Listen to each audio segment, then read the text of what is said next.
Hello everybody, welcome to Comic Gamer Movie Show. Back with another action classic review. And to all those American viewers out there, well, I'd say that like we got a lot of them. I have 126. Who knows how many? But anyway, so for any of you who will watch this, Memorial Day is right around the corner for America. It's an American holiday celebrating the honored dead of our armed forces. So this weekend we had a little bit of a theme. Since it was Memorial Day, and I said, what's the most patriotic movie we could think of? And There's a lot of them. There is a lot of them. But the one that popped right in our face immediately was The Patriot. And literally, we were just browsing with Mel Gibson, Heath Ledger, Jason Isaacs, and actually a few other people that have been... Yeah, young Logan Lerman, which I didn't know that. Yeah. So this is The Patriot. The movie came out in the year exactly 2000. So this movie is exactly 20 years old. Yeah. And so, let's get right into it. And it technically is, in the genre, it is a period piece / action classic. So yes. It fits in the genre. So The Patriot is about a retired soldier named Benjamin Martin. And Martin lost, he's been through a lot. You can obviously tell. Martin was a veteran of the French and Indian War. For those outside of the United States, the 7 Years' War.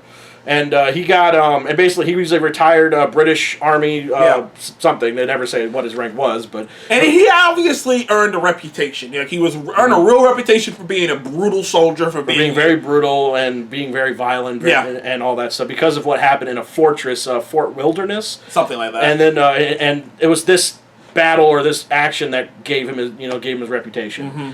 And so Martin has retired retired from the army and settled down with his late wife, who eventually had 7 children with him. Mm-hmm. Unfortunately, his wife passed away. They never really say why, but I actually think it might have been childbirth because the youngest daughter was pretty young, so I'm just guessing childbirth. They don't really say, that's just a guess. But while they're in farming and they're in the middle of their little plantation, the American Revolution is kicked off. Yeah. And Martin wants nothing to do with it. He's had his fill of war. He's seen enough. He's done enough. He has a family now. He has kids, and he's thinking about them above all. And to some in there, and they play up with this pretty well. To some, sees it as cowardly to hide behind your kids, but he sees it as I have to do what I have to do because I'm a parent. I don't have the luxury of principles. And his son, played by Heath Ledger. His name was Gabriel. Gabriel was he was one of the faces in the opposition of him. He wanted to fight for his country, the glory, the war. Mm-hmm. He kind of saw. He wanted to fight for, he saw the American Revolution as a noble cause. Yeah. And he wanted to, so he wanted to go out and fight. And that's his son's the one who called him out and said he was hiding. And he told his son, once you have children, kids, a family, you'll understand, know. Which he delivered the famous line, if I have a family, I won't hide behind them. So it's a big, father and son clash, but his dad lets him go off and fight. So dad doesn't hold him. Yeah, dad doesn't hold him back. So he lets him go off and fight. And in the early part of the movie, the American campaign isn't going very well. They briefly show which is ironic. In a movie called The Patriot, Washington's only in it for a split second. Yeah, you only see for a split second. They mention him a bunch. You just don't see him. You just don't ever see him which is a little weird. But you see Cornwallis, but you don't see Washington. So anyway, the movie kicks off with like I said, this movie was 20 years old, so this is full spoilers. Don't see it. The movie takes place over the course of years. Now, if they're rough about telling you the time, how long it takes, but I do know that his son was off fighting for at least 2 years because he wrote a letter to this girl that he was into that that it had been 2 years and then he'll be returning. So his son before Benjamin actually joined the war. His son was at least off fighting for 2 years. For 2 years. So I'm going to say the movie takes place in a total of a 3-year period. Yeah. At least a minimum of a 3-year period. The immediate events probably take place over the course of a 3-year period. So basically, the movie is 2 hours and 45 minutes long, so forgive us if we don't go over everything. Yeah, it's a lot. We're going to get to the cliff notes. So basically, what gets Martin into the war, he has another son under Gabriel. His name was Thomas. Yeah. And Thomas tried to save his brother. Unfortunately, he was a little dumb, didn't think about it. He tried to save his brother, and he got shot for it. Yeah, by the villain played by Jason Isaacs, which is Colonel Tavington. Tavington.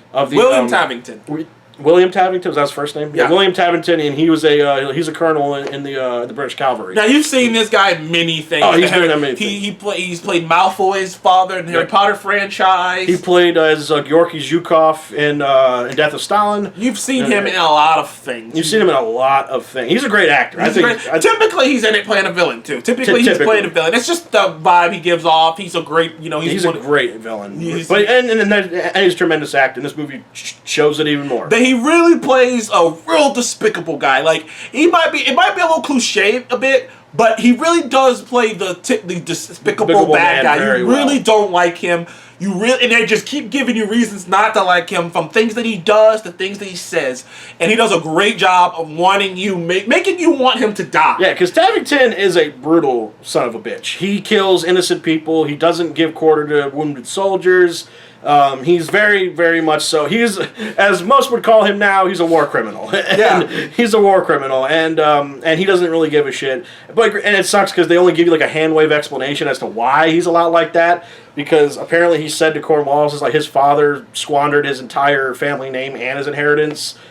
So he has nothing to lose. Basically, he has nothing to lose. He's worked his ass off just to get to this place that he's got to, and he's not going to let it be taken away by anyone. Pretty much. So anyway, events transpire throughout it, and the militia does really well at first, which is Benjamin Martin's whole thing. He starts the South Carolina militia. They do really well. Well, before that, we kind of skipped over one of the biggest parts, which is what he did after his son was killed. Oh yeah, I'm sorry, I forgot all about that. So basically, Thomas was shot dead, and Benjamin's all like and then so he runs into his burning house. Yeah, runs into his burning house. Burning house, gets like 4 rifles, and gets his old like Tomahawk. No, but he got like 5 rifles, because he got 2 for his sons and he had 3. Oh yeah, that's right.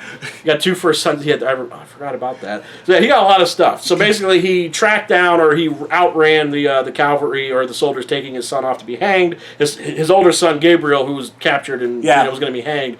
And he and his 2 younger sons murder the shit out of 20 soldiers. But basically playing a game of hide and seek. And making them think that their numbers were a lot more. He did a really smart thing. Like he had 3 rifles, so he put a rifle behind different trees and ran to the tree and shot him to give the impression off like there was more than one person. Mm-hmm. So, and then eventually he charges down there when there's only like a handful left. He kills them with like a knife and a tomahawk combo, like very Indian style, like knife and tomahawk combo. And then he chases down one soldier, and like he throws his tomahawk and gets stuck in the back, and then he falls down into this creek, and he just goes like just killing the shit out of him. And by the way, his sons are just like. You gotta understand, in the beginning of the movie, people were really giving him a hard time about not wanting to get in this war, and he really was trying to tell them, like, I really have no love for this bloodlust thing. Yeah. It got out of hand for me. I don't want to go down that path again. Yeah, because they brought up Fort Wilderness. Yeah, because they brought up Fort Wilderness early on when he was like at the state senate or whatever, because he was called up to vote on like a levy or something like that. He's called up to vote on something, and they brought it up, and he was just like, I don't want to talk about that. And later on, now you see, oh God, no, he's a brutal son of a. He's vicious.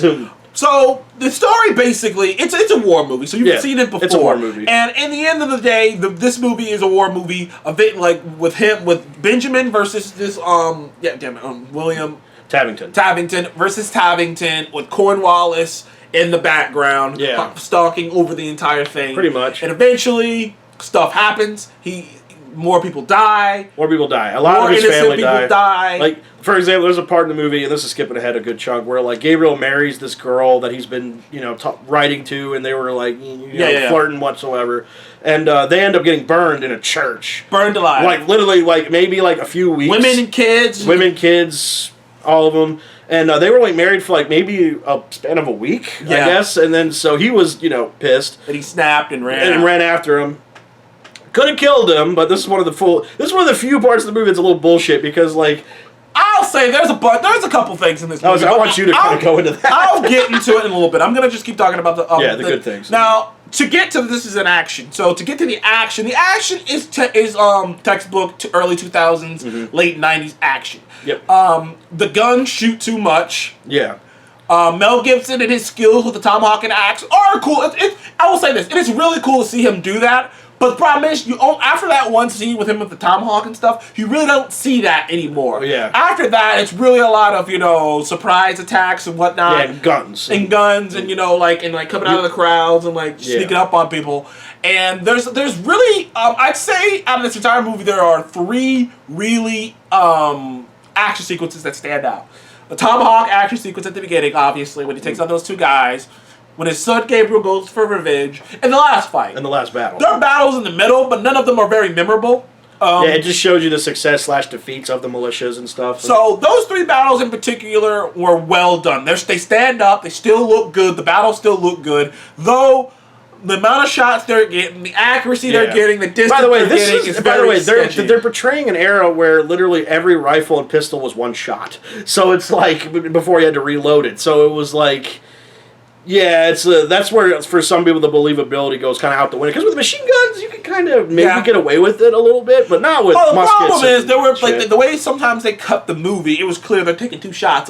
There are multiple shots. There's 1 shot when they're trying to distract some of the guys to get them away from Benjamin's house, and you see Mel Gibson's character shoot once, and he's still riding around, and he shoots again. And you're just like, wait a minute, that's a musket, dude. You can't do that. You can't shoot twice. It's not something you're really supposed to think about, but it's so noticeable. It is pretty. It's right there. It's only noticeable now because I think movies nowadays really take a concern, think about that shit now. Movies now, there's say Extraction. Oh yeah, Extraction just came out a month ago. Movies think about that shit now. Movies think about how many bullets you're shooting off. Pretty much. And to see a movie especially after I watched I watched classics like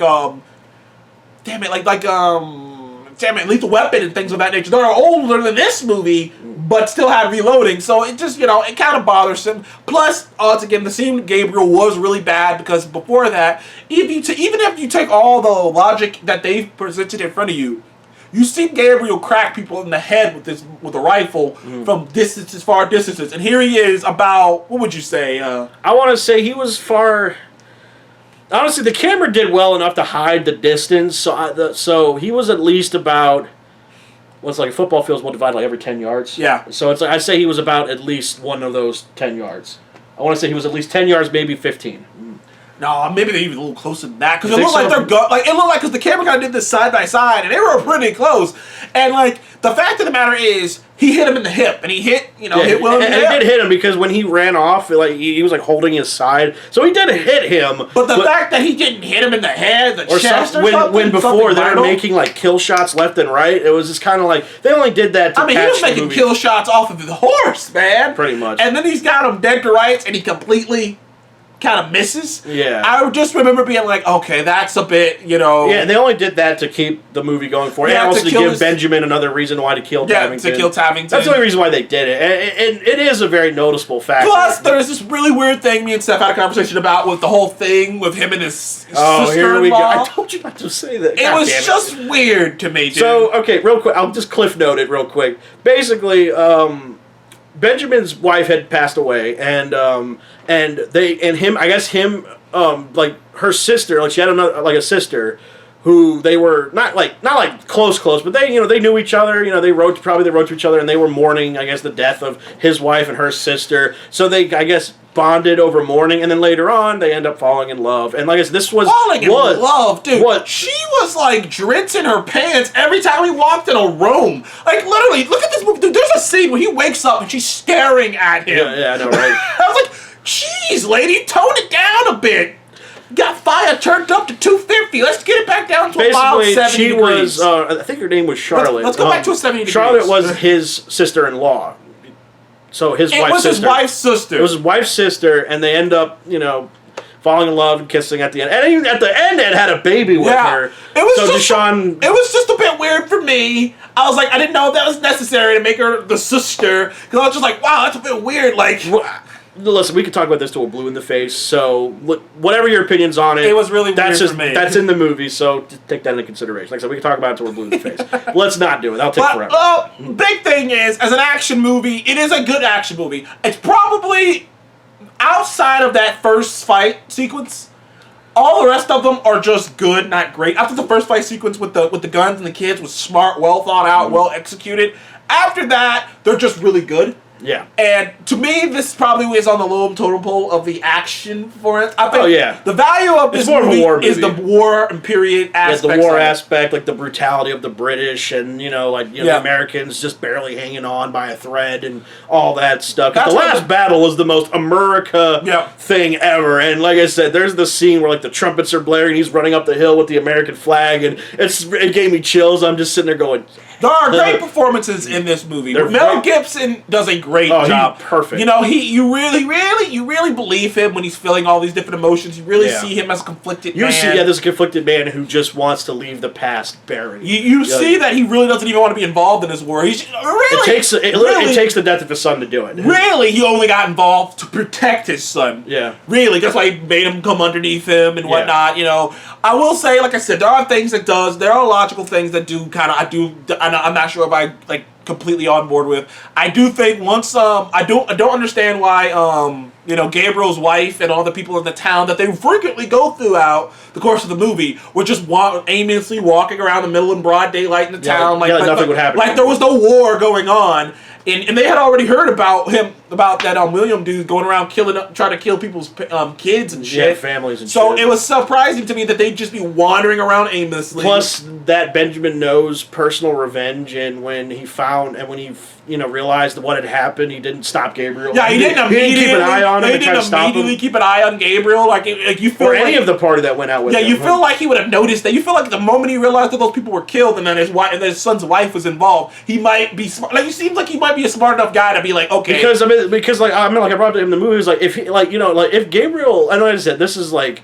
And if Gabriel had said to his dad, look, no, we need to all go and find him and get him. They could have technically killed Tabington right then and there. I didn't give him too much crap for that because I actually could logically see why he wouldn't. Because his dad would tell him no. His dad would he would talk all the other guys out of doing it, and he didn't want to be talked out of doing it. So he just ran off. But the problem is, I'm like, you should have known he was going to run off and do that shit. Not to mention the fact that Gabriel should have pulled it off, but that's another conversation for another day. Movie logic. But anyway, it ended on a positive note. It was one of the few war movies that kind of end on a positive note. It was a happy-ish ending. Because people died, but at the end of the day, it was still kind of a happy ending. It was still kind of a happy ending, and they end up rebuilding. America has been founded, and yada. It wasn't like We Are Soldiers or We Were Soldiers, where literally they come home and no one cares about them. So that was a pretty sad ending and all that other shit. But it was a lot more somber. Let's give our scores. All right, first thing, you know how I rate these.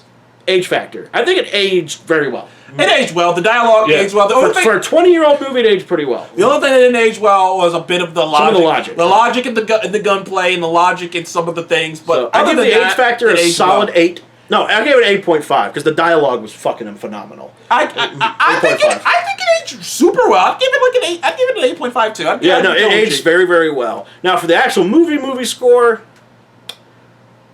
I have to give it a, God. We'll give yours first. Okay, me personally, this is how I usually do it. I give an action score, and then I give the score for as the actual movie. Okay. And as an action movie, I think this is a 7. Set? Okay. I think it has some great sparks in it, but it's more of a war movie. But it's more of a war movie. They don't really focus on the action. There's not, the action's there, but it's really sparse. Mm-hmm. So as an action movie, this is a 7. As a movie, this is an 8. This is an 8 to an 8.5. But I'm gonna lean more on an 8 because like I said. There are similarities to this and Braveheart, but Braveheart does every single thing this movie does better. Yeah. So it's really hard. So I know how good it can be. So, but I'll give this movie an 8. I thought it was an entertaining movie. It was a well-watched movie. I love this movie. I didn't feel the 2 hours and 45 minutes. It was long. I felt it was long, but it was. It didn't go by that slow. It wasn't unbearable. It wasn't unbearable. God. It was it's 2 hours. If this came out in the theaters today, I think I could sit through it. I could sit through it. Yeah, it was. It definitely kept me engaged the whole time. And then I told Deshaun, the only scene in this movie where I cried was where they started burning the people in the church. When I first saw this movie when I was a kid years ago, I saw it. I was like, such a baby. Hey, you cried during a fight movie. I don't want to hear it.